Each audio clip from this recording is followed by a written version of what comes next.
Hey everyone, and welcome to Fighting Over the Card Catalog, a snarky look back on young adult novels of the 80s and 90s. I'm Jess. I'm Steven, and I'm here to make my wife happy. Oh, that sounded very fun. Sorry. We're taking a journey to find out how many terrible and hopefully some not so terrible books from my youth I can get my husband to read before he reconsiders this whole marriage. Hello. Hey, babe. Hey, babe. How was your first day back at work after a week off? Yeah. Okay. How was your week off? Very good. Very good. Yeah. Okay, good. Yeah, you get back to work and you just wonder, why can't I retire now? Why can't you retire now? Because you need money to live. Fuck, money. We could start a babysitter's club. Ah, would that do it? No, I'd hate it so much. I'm making $3 an hour? You've got to make Or more less. than that now, right? You would hope. How much would you think would be reasonable to pay? Well, knowing a more mature babysitter than a 13-year-old, because that's illegal. Yeah, knowing what child development centers pay, per week and stuff, I'd say it's probably like $30 a night for A night. for like a 4-hour or so. Really? Yeah, I would think. I don't know. I guess that's maybe like minimum wage. Yeah, I guess. Slightly over $7 an hour. So, yeah. Minus taxes. Without having to pay taxes. Okay, so more true. than minimum wage. Okay. What do you like best about your vacation? Hanging out with friends. Yeah. So we had our besties up for like 4 days. Yep. Went and saw FC Dallas and they beat DC United, so we that's good. We won so hard. And the U.S. women's national team won so hard at the World Cup. Yeah, there was a lot of soccer during my time off. That was very good. That was very good. Not all of it was good for you, but well, I mean, the U.S. men's national team. I didn't even, after watching the first couple of warm up matches, I didn't even know if they would make it to the finals. And they not only made it to the finals, I think they had the better chances of scoring than Mexico did. So we should have won that match. We should have won that because Reggie Cannon was in. Our FC Dallas. Our very good baby angel boy. Homegrown, started in the final for the Gold Cup and did very well. He did very well. I'm so proud of him. Yeah. I should send him some love on Instagram. Yeah. Yeah. Then let's get into this week's book. Babysitter's Club number 7, Claudia and Mean Janine, published in 1987. Tell us about it. Claudia's sister is mean. She's too busy being smart to be nice. Even Claudia's grandmother, Mimi, can't get close to Janine. Plus, Mean Janine puts down the Babysitter's Club. And that makes Claudia mad! You see the exclamation point there? Yeah, and I heard it with my ears. That was so loud. This summer, the members of the Babysitter's Club are starting a play group in the neighborhood. Claudia can't wait for it to begin. But then Mimi has a stroke, and the whole summer changes. Now Claudia has to spend her time Mimi-sitting instead of babysitting. And things with Janine are going from bad to worse. One of the Kishi sisters has to start being nicer. And it's not going to be Claudia! What's up, you cool babysitters? What's up, you cool babysitters? So, I mean, so cool. Spoiler alert, right on the back of the book. I'm so know. glad I don't read the blurbs before I read the book. I know. But like I said, the stroke happens fairly early on. Well, I mean, a few chapters in. So what'd you think about it overall? Well, I mean, Claudia's my favorite babysitter, so it was tolerable. Oh, really? I mean, the story was, it gave a little bit of family stuff, That was... There's some real shit. Different, yeah. Yeah. Yeah, I think the Kishis are typically the best family dynamic-wise. The whole thing about Janine being mean is just way overblown to create drama and make little girls want to read it. Yes. Yeah. Yeah. So how Janine is mean is she studies. She studies. And then she gets left out of the family. Yeah, that's how she's mean. She's not mean. She uses too big of words for Claudia. Which, okay, there is one point, and I'm pretty sure I have it. Yeah, I have it. The quote of it. And it, okay, is like, girl, you trolling Claudia a little bit here. But she doesn't seem to have much fun, so I'm okay with it. Okay, well, my initial impression was I'm usually a big Claudia fan, but goddamn, she makes it fucking difficult in this book. She's not the nicest. No, I would say it's more mean Claudia than it is mean Janine. It absolutely is. Yeah. Yeah. And yeah, she's a teenager going through things, but... Well, so are they both. And I mean, it is a lot of... But even before any of the Mimi shit happens, Claudia's being really terrible.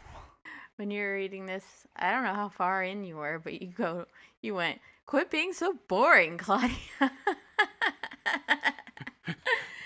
think you're only probably a few pages in. But yeah, you yelled at her pretty hard. Did you take a look at the cover? This is the reissue cover.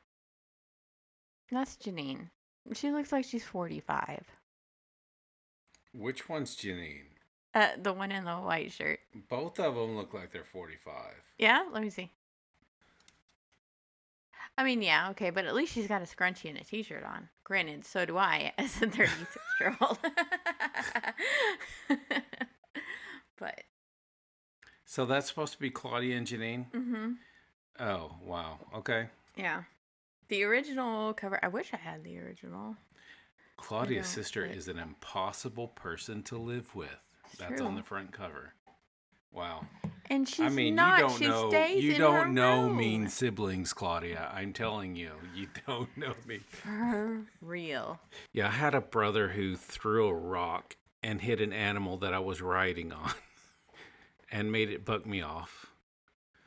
A horse or a donkey? I think it was a donkey.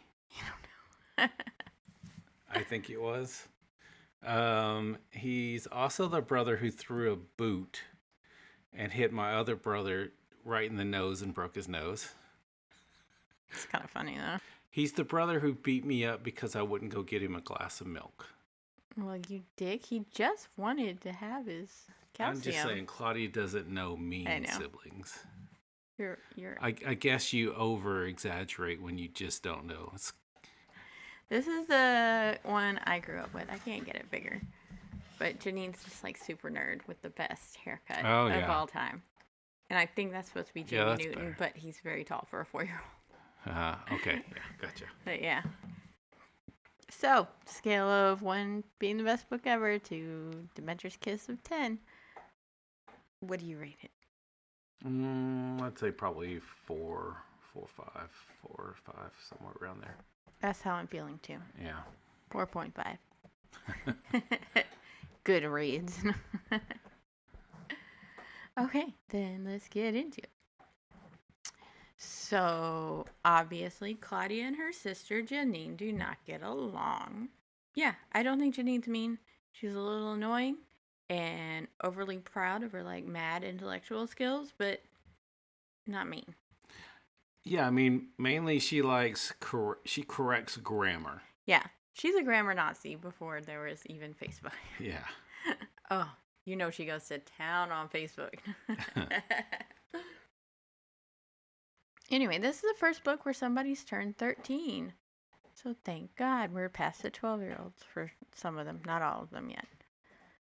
So Claudia, like, totally negs her, like, all the time in this book. And she says, I'm outgoing and have a lot of friends. Janine sticks to herself and has almost no friends. That's what happens when your parents want you to be a physicist. Girl, no, it's not. I mean, there's so much negging on being smart in this book. And I think that's what really bothers me. Yeah. About Claudia. Yeah. Don't you think? Yeah, there is. I mean, I see it from the perspective of a teenage girl who isn't known for her smart. True. But Claudia does love art, and guess what? Fashion alert. Yeah, there were a few in this There are book. quite a few. So her favorite art class outfit, it's pretty tame. Black jeans, a giant bright blue t-shirt, and a snake bracelet that I wore above my elbow, just to spice it up. It's what gets her in her headspace for art. You know what else she loves? Nancy Drew books. But her parents don't let her have Nancy Drew I do books. not understand that. Her mother is the head librarian. Yeah. It's just, you would think, I mean, it's always blown my mind. Nancy Drew isn't like trash reading or anything. I mean, they're classics. And I mean, they're silly, sure, but... Maybe just because it is entertaining and not just informative. Yeah, but my God, as a librarian especially, wouldn't you want your kid who doesn't love any form of schoolwork? Anything to love reading, anything to enjoy reading. Yeah. Right. I mean... That puts it in their head that it can be enjoyed. Isn't that like praise for Harry Potter? Was that like it got so many kids reading and started being interested in reading? Not that Nancy Drew is right on par with Harry Potter in my book. That's an opinion. So yeah.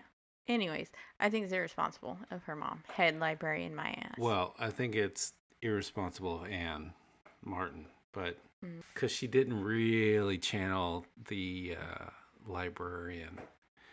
We did find out the occupations of Claudia's parents. The mother is head librarian at the city. Yeah, at the city library. Yeah. And her dad is he's in investments, I think. I meant to write that down too. Because later on it seems like every father in Stony Brook is a lawyer. And so yeah, I really did take note of that, but then I forgot. But it wasn't a lawyer.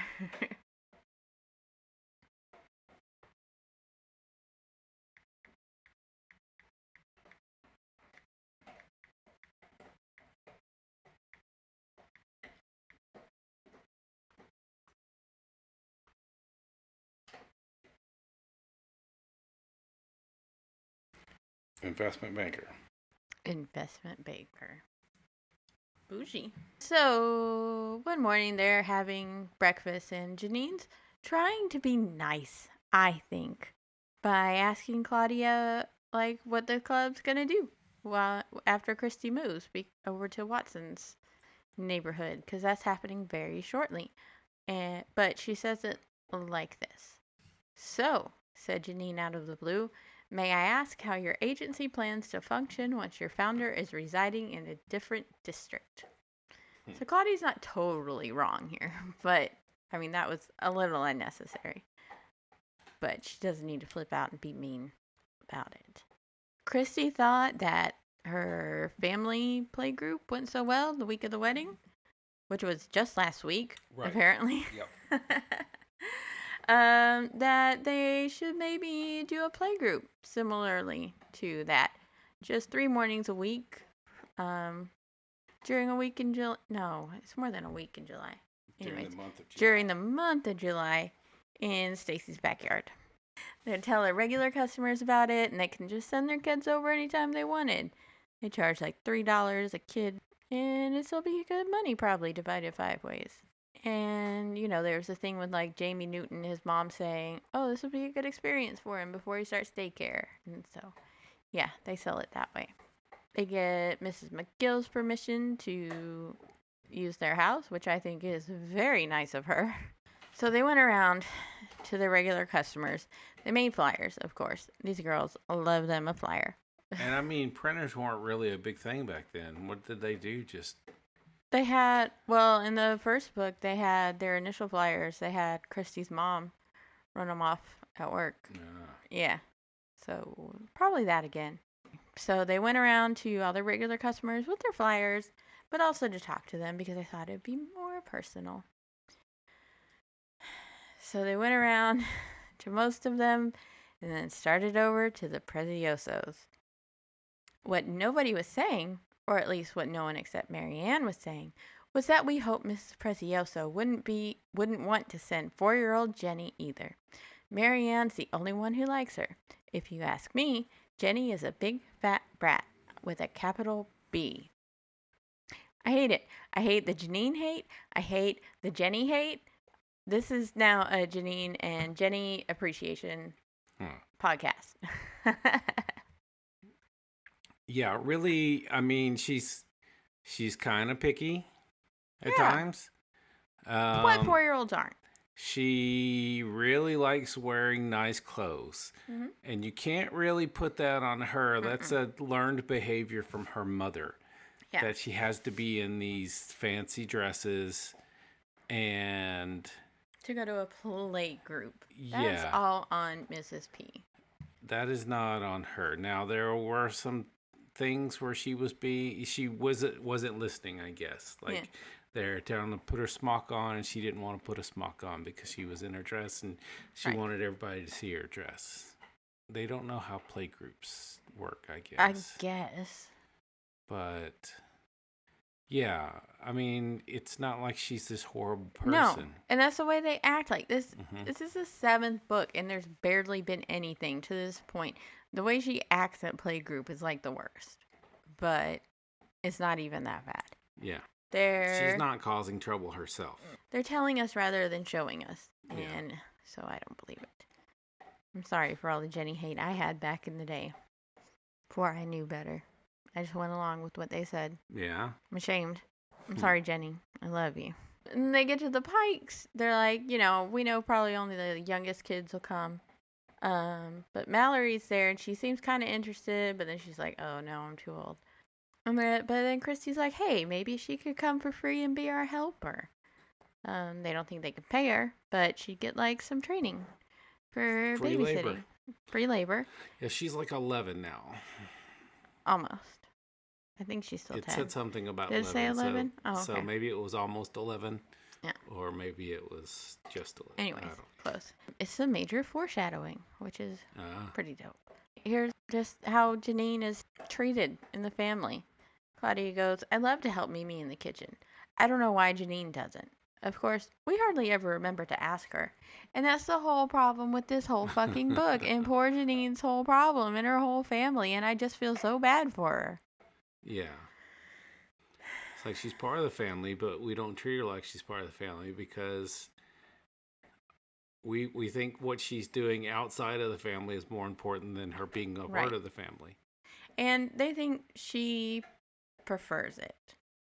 But nobody ever actually talks to her about it. Yeah. So one night, Kishi parents are out. And so Claudia and Janine and Mimi have waffles for dinner, which sounds fucking great. And then Janine's like, hey, I don't have to go up to my room. Why don't we play a trivia game? And Claudia's all like, that's just because she knows she'll beat me, but okay. And Janine does totally school her. And Claudia accuses her of cheating. And then Claudia gets, like, super mad. Well, she's super mad anyway. And then she gets on to Mimi for her and her parents liking Janine better because she's smarter. And poor Mimi says she's tired and goes to her room. She says Mom and Dad love her because she's smarter, and I bet you do too. Mimi goes, I am very tired, Claudia. I think I will go to bed now. But it's only 8 o'clock, I said. Good night, Claudia. Not my Claudia. So a little while later, the girls are still fighting and hear a thud from Mimi's room. They go in there and find her passed out on the floor. And they find out later at the hospital that she's had a stroke. They're pretty good in an emergency. I gotta give them that for being 13 and 15-year-old girls. Yeah. Yeah. I don't know if there's anything you can do with a person who's having a stroke while they're having a stroke. So really all you can do is call 911 and they did. I would have thought 911 would have told them what to do in the meantime, but they did not, or keep Claudia on the phone. No. That was a little weird, but it's okay. Janine knew. She was like, let's keep her warm, put a pillow under her head. Yeah. It was good, smart stuff. Have you ever known anyone who's had a stroke? My dad had a mini stroke. Did he? Yeah, and it affected him where he couldn't remember things, and like he would just forget what words were. I mean, he had a little bit of paralysis on one of his sides, and It was a really quick stroke. So, he felt it, he knew it had happened, and there was some memory stuff with it. But he's, over time, pretty much gotten over all the pieces of it. So yeah, I didn't know. Yeah. When did it happen? Probably 8 to 10 years ago, I would say. Okay. Yeah. So when I first started talking to my doctor about the problems I have, she was like, "It's possible you had a stroke." And obviously that's not what it was. It's MS. But we, my friends and I started saying when I would like lose my balance, everybody go, "Don't stroke out, Jess. Don't stroke out." It's hilarious. It's hilarious. Strokes are so funny. Well, they're funnier than multiple. No, are they? I don't know which one's funnier. Which one's funnier, stroke or MS? I mean, as it's in its early stages, I would say MS. Cool thing. But not now.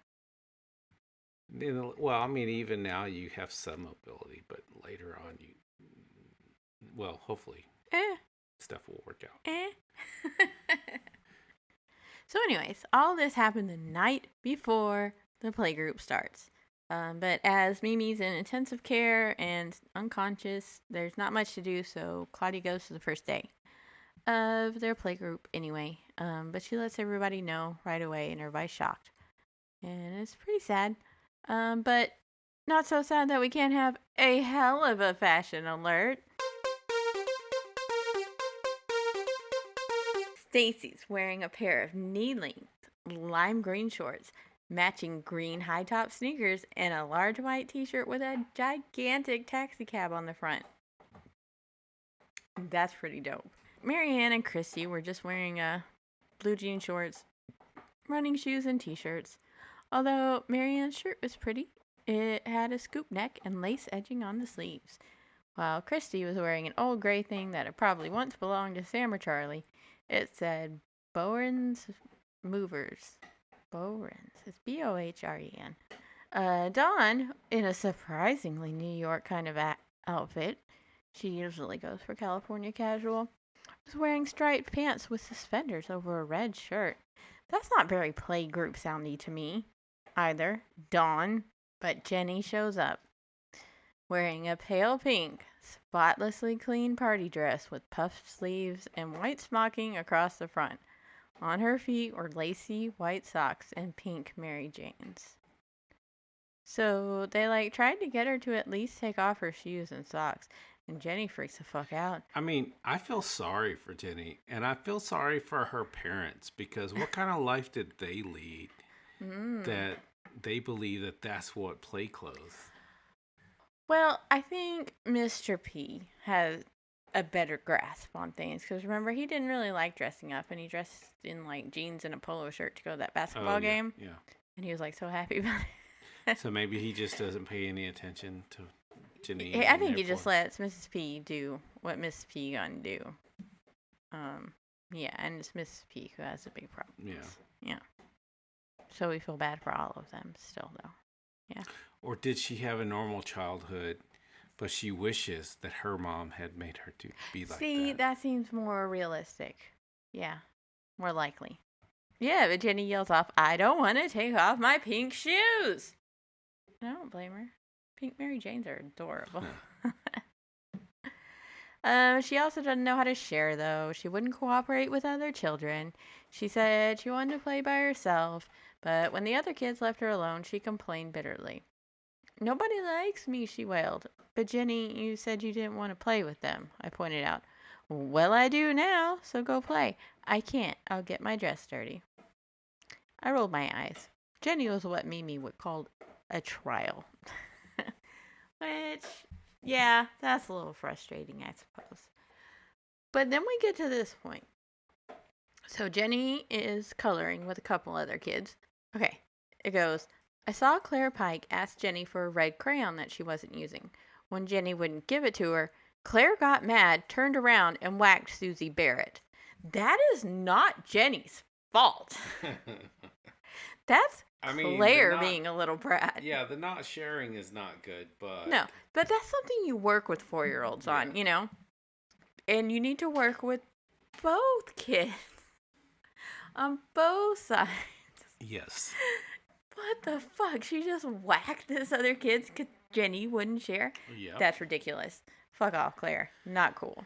That's straight up bully tactics there. I mean, you can't get what you want. You're smaller than the person who won't give it to you, so you turn around and take it out on somebody else. Yeah, you know it wrong. Yeah. Claire Pike the bully. Claudia has to sit for Jamie Newton all by himself. She takes him over to her house because he likes to go through her art stuff and things. Yeah, she was saying that she thinks it was mainly because he wanted to really see if Mimi was not there. Yeah. Janine comes home and Claudia and her get into a fight with Jamie right there. And Claudia yells, "Janine, you are so mean." Janine glared at me. Then, to everybody's surprise, I actually raised my hand as if to hit her, but I dropped it quickly. Yeah, Janine, you're so mean. You're so mean, Janine. How dare you? You're so mean that you almost made me hit you. Yeah. Yo, that's some gaslighting bullshit, Claudia. And Jamie is sitting there watching all this, which is super cool. Maybe that's why Claire Pike. It's because she's seen Claudia do it so many times. To get even sadder, the family goes to visit Mimi in the ICU that night. They can only go in one at a time for 10 minutes.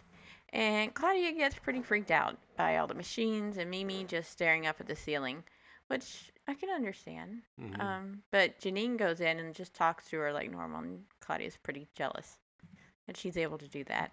She didn't hit her, though, so that's good. But she does pump herself up the next day. Yeah, so Claudia goes in. They made at the playgroup, they made a bunch of get well cards for her. And she goes in to talk, and she just kind of looks around at all the machines, like you said, and sees her staring up and freaks out. And instead of actually, talking to her or anything, she just backs out of the room. I don't blame her. That's a lot. I wouldn't send a 13-year-old in. I mean, I understand that's the rules, but a 13-year-old into a situation like that without a parent. That's a crazy rule anyway. I can see them not wanting to get overstimulated, but making a kid go in by themselves, that's ridiculous. Either just don't let her, or maybe just have the rule of no more than 2 people in at a time, so you don't overwhelm. Right. But, Yeah, that's a lot for a 13-year-old. Yeah. I think so. I don't blame her again, at all. And making up scenarios to fit what she wants to happen. Sure. But anyway, she pumps herself up the next day, and she's like, I can do it. And so she does, and she goes in and talks to her. And then freaking Claudia, who's supposed to be so dumb, she discovers that Mimi can indeed at least hear and can communicate yes or no by blinking. Nobody gives Claudia the props. I think she deserves that. Karen Brewer comes to the next play group. Yeah, Karen is going to be a psychopath when she grows up. I can already see that. She is, I mean, you talk about Jenny. No, Karen is the real problem. Exactly. She really tries to start shit. No matter where she's at, she's trying to start shit. Now, this is Christy's now sister. Yeah. And Claudia explains her as saying, she's not the unpleasant kind of handful that Jenny is, but she's still a lot to manage. And the thing is, she doesn't mean to scare people. She just has a wild imagination. No. Bullshit. She means to. Yeah. I mean, you can see it the way Anne describes it, how she looks back and then whispers, and stuff like that. It's total mean girl behavior at the age of 6 to a 4-year-old. What the fuck, Karen Brewer? So tell them what she did. Okay. So that day, Jenny had shown up, and they had talked, Marianne had talked to Mrs. P about sending her in play clothes, but she showed up in Mrs. P's idea of play clothes. This is Jenny. Jenny, yes. A brand new white sundress with ruffles around the bottom, trimmed with pale pink ribbon and white lace, and brand new white sandals. The sandals were the fancy kind, more like shoes with holes punched on top and a pretty design. Karen gets there. They're trying to get Jenny to wear the smock again. She won't do it. Right. when Karen and Andrew show up. Right. And Karen glanced at Jenny again. It was instant hatred, I could tell. What the fuck, Karen Brewer? She's like, who is that? Who's that? And then she like starts mocking her and saying like, I don't want to wear it. But I mean, Karen does help solve the problem, but just like in the worst way. Right. She tells everyone that Andrew's a monster. She's just doing that to everybody. Yeah. Again, what did it say? She doesn't mean to scare people. She's walking away. Imagination. So they tell her to go play with somebody, and she's walking away, and she turns around and says, "Well, watch out for the monster." And Jenny's like, "What?" And of course, Jenny's like, "What monster?" So she kind of trails along behind Karen, and Karen's telling everybody else and making sure Jenny hears too that Andrew's a monster because morbid destiny put a spell on him. And he turns into a monster at 10 o'clock. At 10 o'clock in the morning. And it's almost 10. And Claudia's like, we'll count down. And we'll show you that he doesn't. We'll show you guys it. But even after it turns 10, Jenny doesn't really believe it. Because Claudia does tell Andrew, don't growl or anything. And he's like, all right. But yeah, Jenny doesn't believe it. So eventually they get Andrew to tell her to wear the smock and every other time. And she does it. Yeah, because she's scared of the monster. Because she's scared of Andrew. But whatever, great job playing along, Andrew. But Karen, you're still terrible. Back to the hospital. Mimi is making average progress. Just average, I asked in disappointment. Average is fine. Not when it's a C in school, I thought. For real, though. During this time, Chrissy's family is moving to Watson's side of town. And, like, apparently Elizabeth's back at the house, like, freaking out about all the moving. Now is the time to freak out. And Louie, their wonderful dog, got into the trash after Christy left for a playgroup one day, so she sends him with Dave and Michael to the playgroup. And so the kids are like, well, they start worrying. Dave and Michael starts worrying that Louie's going to get made fun of by all the rich kids and rich dogs. And I'm like, oh, I feel you. So the kids decide to give him a bath. And it's honestly a pretty cute chapter. Louie obviously doesn't want a bath, but the kids have fun chasing around a wet, soapy dog, and that's great. But then Stacy French braids his hair, which impressive, on a dog, and they paint his nails red. But this leads Christy to be concerned. She goes, "You don't think Louie looks too much like a girl, do you?" She whispered. Nobody said a word. Oh well. If anybody asks tomorrow, I'll just say his name is Luella. They'll never know. Gender norms, man. Yep. Even with this poor dog. Yep. I love you, Louie. Teaching it to kids early. Well, I mean, she was saying it to the other club members, but no, through the book, yes. Through the book to the people reading. Yeah. So Mimi's starting to get all sorts of therapy, speech therapy, physical therapy, occupational therapy. The doctors now seem to think that she might never get back to the full use of her right side of her body, although they did think she'd get somewhat better. In fact, she's doing well enough to go home tomorrow. Yeah, and so when she gets sent home, the Kishi parents and Claudia decide that Claudia will Mimi sit in the mornings. And her parents will take her to the hospital for physical therapies and stuff in the afternoon. This is when Claudia offers to stay with her. She says, "You will? Are you sure? It'd be wonderful if you could. We don't want to interrupt Janine's classes." I was sure that would be a relief to Janine. All she had done the past week was bury her nose in one book after another. She said she had exams coming up, but it seemed to me that she just didn't care much about Mimi. That's exactly it. Mean Janine. I mean, okay, I could see Claudia, a newly 13-year-old, having that opinion of Janine's actions, but her parents are just, it seems like they think the same thing too, and that's just fucking awful. Claudia does flashcards and asks her questions. all morning. Mimi, not Janine. Questions. That's what the first 2 hours of the morning were. And she's speaking, but again, she's forgetting words. Right. She's mixing up words. Sometimes she's only remembering the Japanese version of a word. Which is pretty interesting. But yeah, and Claudia compares her to Lucy Newton, the baby. Yep. And yeah, again, I can kind of see where she's coming from, but poor Mimi.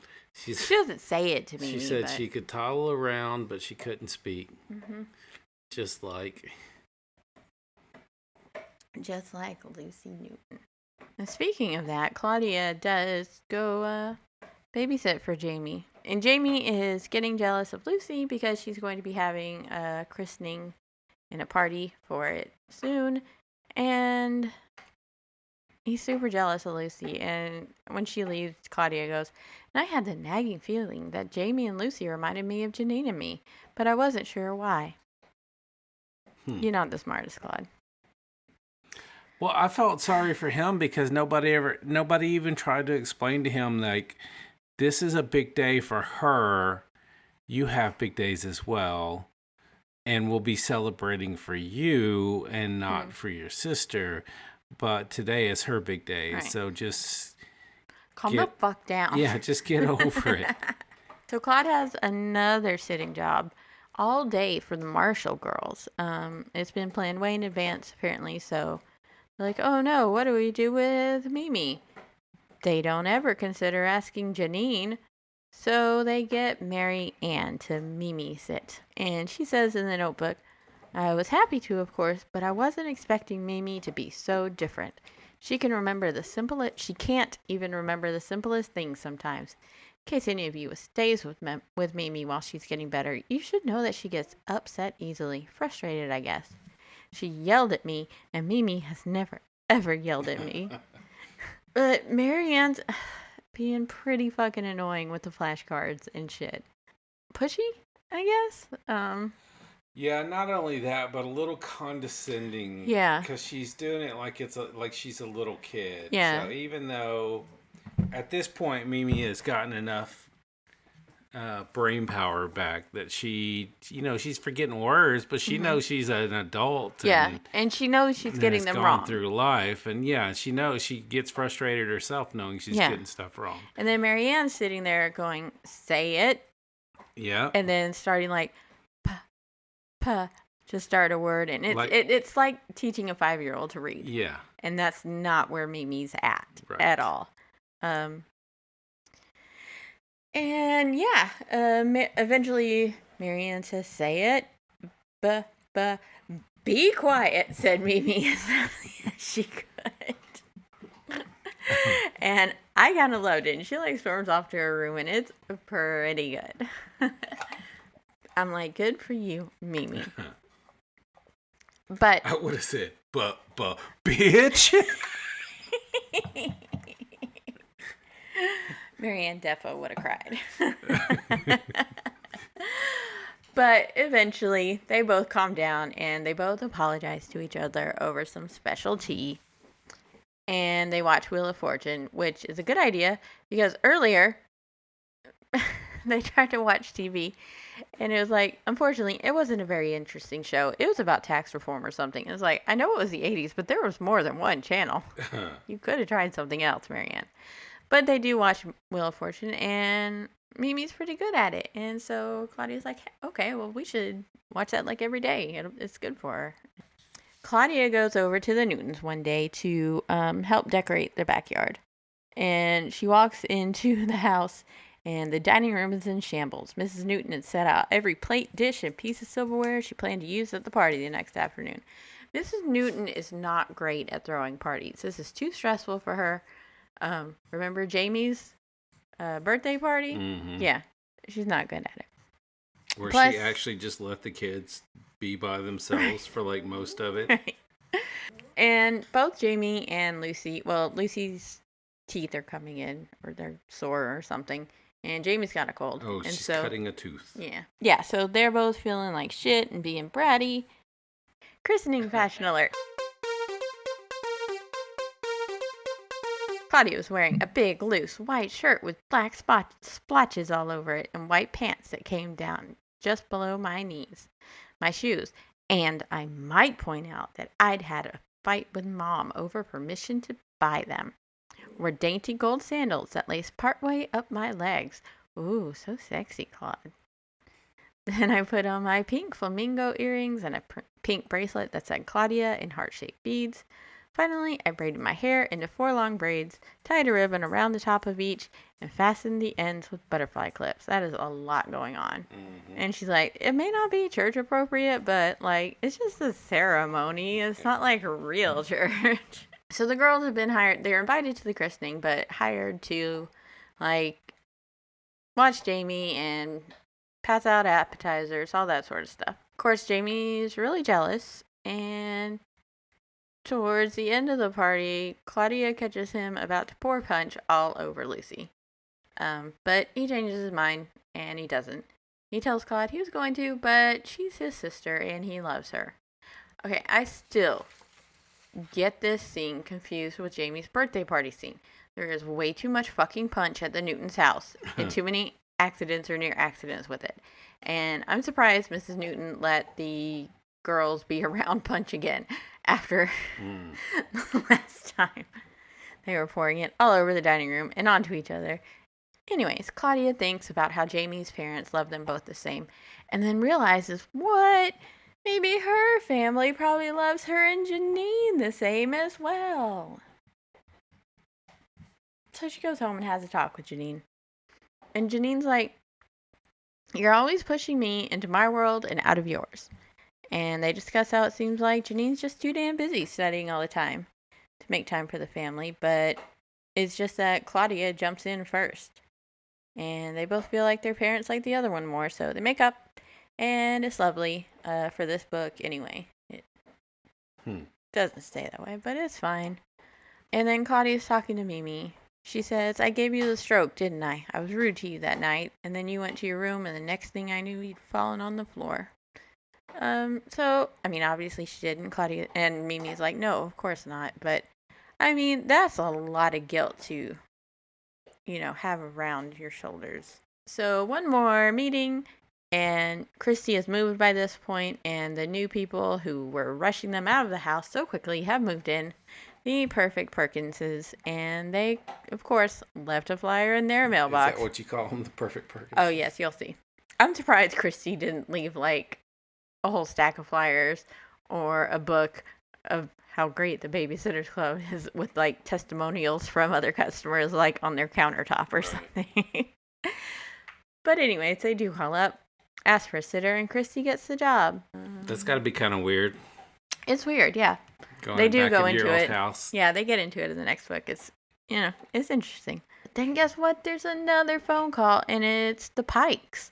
And they have a special request.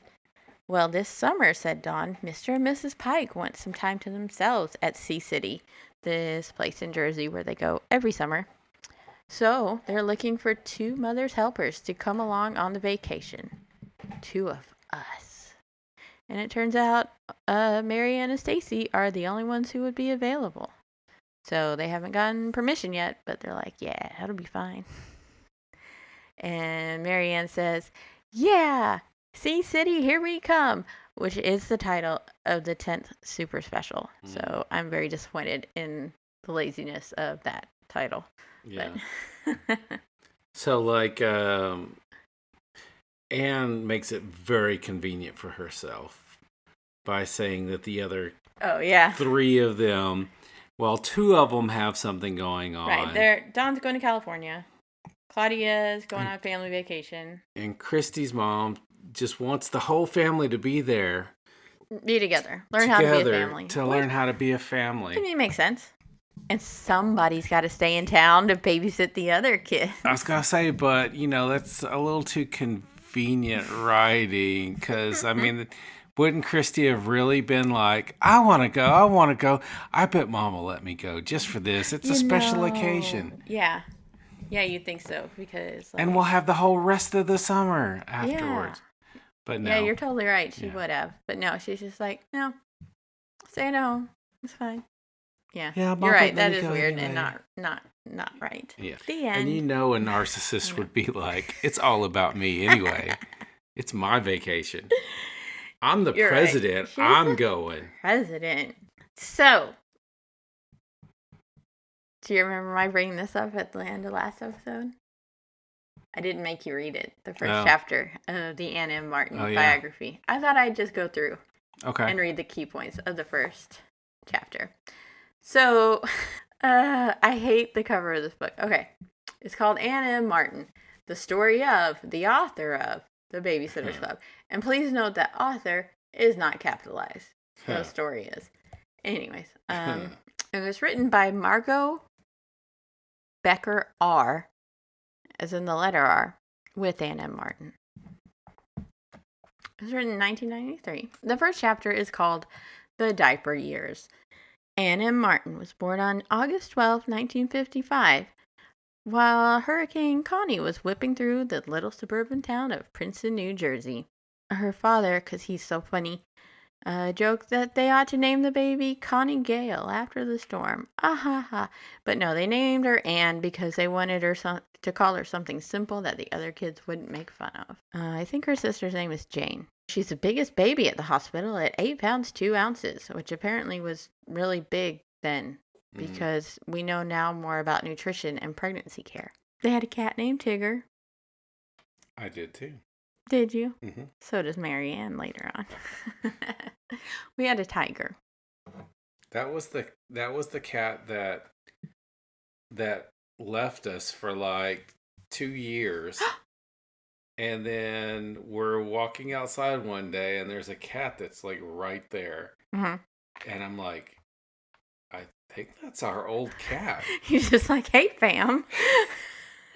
And so we take it into the house and we're feeding it. And I pull up old pictures. Sure enough, there are spots. Exactly the same. Exact same spots.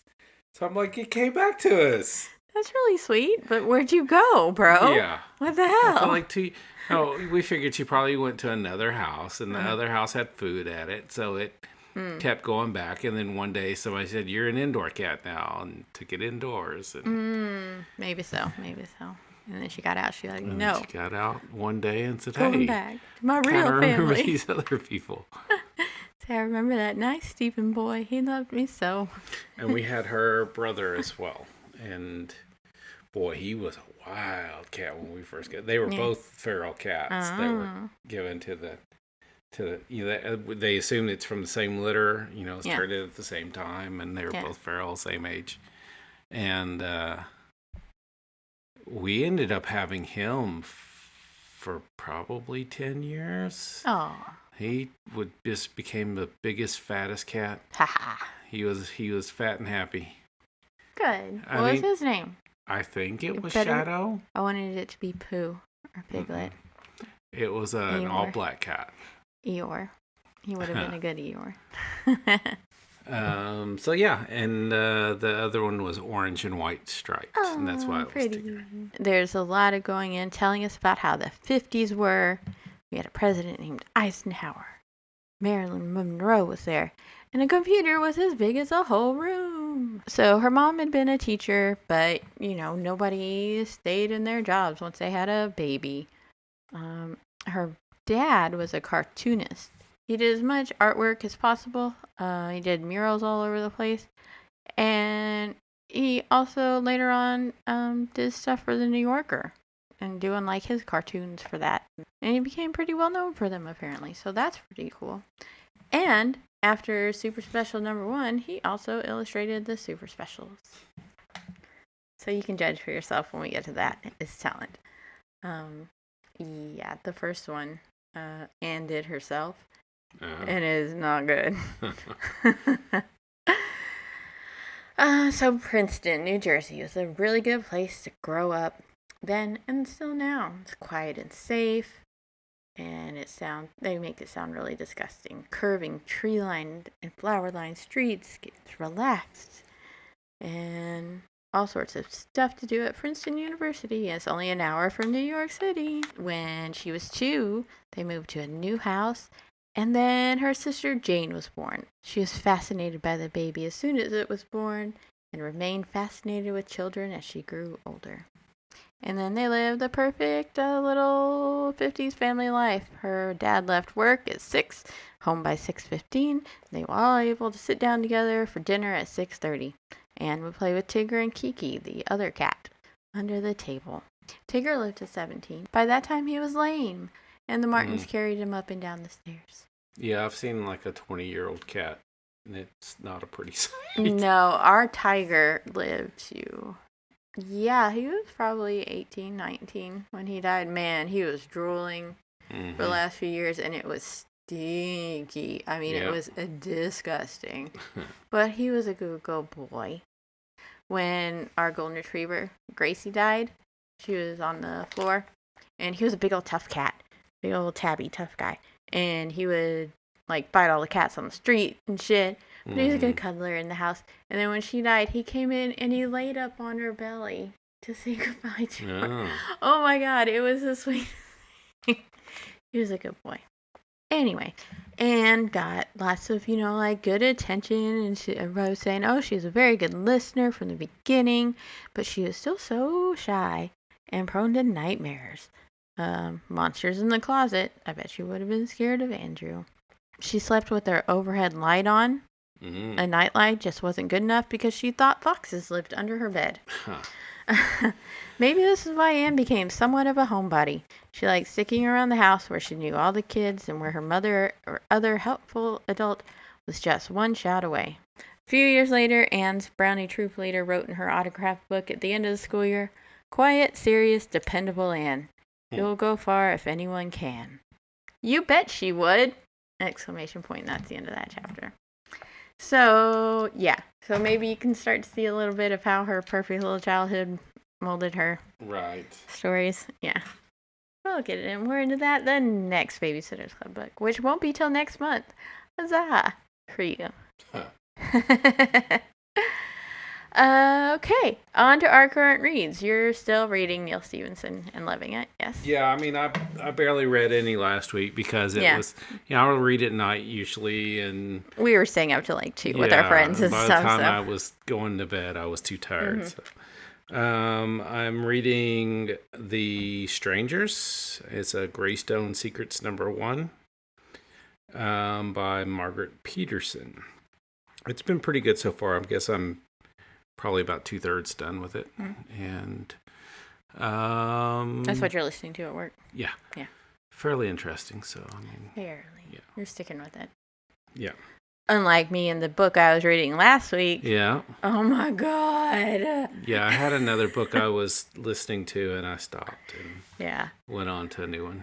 So last week, if you'll remember, I was worried the bookshop of yesterday's was being way too obvious about the so-called mystery of it. And I was like, well, maybe it's just red herring, actually go in a different direction. Nope, it did not. And the protagonist became more and more unlikable, and I just had to stop. I couldn't do the last 100 pages. I was frustrated and mad. I was like personally mad at the author for putting this in front of my face and having my eyes read it. But now I'm reading House of Golds by Natasha Solomons, and it's described as a Jewish Downton Abbey, and that's not wrong. It's loosely based on the there's an S in there. Rothschilds, yes, which was a, super rich Jewish banking family in Europe. And that's pretty much what they are. There's like a part of the family, like the sons got sent out to like 5 different areas of Europe and stuff, and they've built up and everything. But it's right before World War I, and the main character is just learning how to be happy in England. She moved from Austria to marry another Rothschild. They only marry within the family. I mean, not Rothschild. What are they? Gold bombs. But terrible things with the war is about to happen, so I'm excited. But I've read through this like twice as fast as I did the last book. What time period? Which war? World War I. Okay. Yeah, not there yet. Titanic just sunk, and the family was asked to like insure the Titanic, and the guy was like, no, I don't think so. And so when it sunk, everybody was like, oh, that's like some Semitic magical shit going on. And yeah, so yeah. And they talk about, like how the pogroms are going on in Russia with the Tsar and everything. So there's a lot of anti-Semitic stuff, as well as all the classism and everything. So it's pretty interesting. I'm enjoying it. If you enjoy us, it's the same segue I used last week, but I still made myself laugh. Please rate us on Apple Podcasts. It's a great way to help podcasts out, and it'll only take you a minute. And subscribe to us on Apple Podcasts, Stitcher, Spotify, all the places. And if you're enjoying it, please share with your friends. And share us on all your social medias. And find us on Facebook and Instagram at Fighting Over the Card Catalog. And Twitter at Card Catalog Pod. Or my personal Twitter at Just Digress. Next book. It's actually going to take place over 2 weeks, because it's a pretty long one. But I can't wait to hear your thoughts on the fuckery that is V.C. Andrews and my sweet Audrina. We're rereading the books of your childhood, so you don't have to. Bye, everybody. Love you, Lincoln. Aww.